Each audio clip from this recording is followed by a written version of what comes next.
Honourable ট্রাইব্যুনালে বলেছি যেই সব অভিযোগ আমার এই আসামি সালমান এফ রহমান এবং আনিসুল হকের বিরুদ্ধে আনয়ন করা হয়েছে সেটা রাষ্ট্রপক্ষ কর্তৃক দাখিলকৃত যেসব তথ্যপত্র দেওয়া হয়েছে সেটা প্রমাণ করে না এবং এই তথ্য উপাত্তকে ভিত্তি করে তাদের বিরুদ্ধে আইসিটি আইনের 3 এবং 4-এর যেই ধারাগুলো রয়েছে সেই ধারায় কোনো অভিযোগ গঠন করা সমীচীন হবে না। সেই ব্যাপারে আমি ট্রাইব্যুনালকে বিনীতভাবে অনুরোধ করেছি যে তাদেরকে এই অভিযোগ থেকে অব্যাহতি দেওয়ার জন্য। আমি আরেকটা কথা বলেছি যে Salman F Rahman honourable the then prime মিনিস্টারের উপদেষ্টা ছিলেন বেসরকারি শিল্প এবং অন্যান্য বিষয়ের বিনিয়োগের বিষয়, এবং আনিসুল হক ল মিনিস্টার হিসাবে দায়িত্ব পালন করেছেন।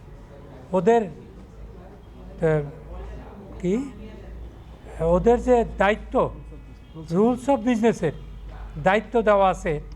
সেই দায়িত্বের মধ্যে তাদেরকে এমন কোনো ক্ষমতা দেওয়া হয় নাই যেই ক্ষমতার বলে ওনারা আইন শৃঙ্খলা বাহিনীর তদারকি করতে পারেন অথবা তাদেরকে কোনো আদেশ দিতে পারেন। এখানে ওনাদের যে ফর্মাল চার্জ সেখান থেকে আমি দেখিয়েছি যে সেই ঘটনার সময় ঢাকার যে কমিশনার ছিলেন, ঢাকার মেট্রোপলিটন যে কমিশনার তিনি হাবিবুর রহমান, তিনি মূলত তার অধীনস্থ যে পুলিশ বাহিনী ছিল তাদেরকে আইন প্রয়োগ করার নির্দেশ প্রদান করেছেন এবং আইনগতভাবে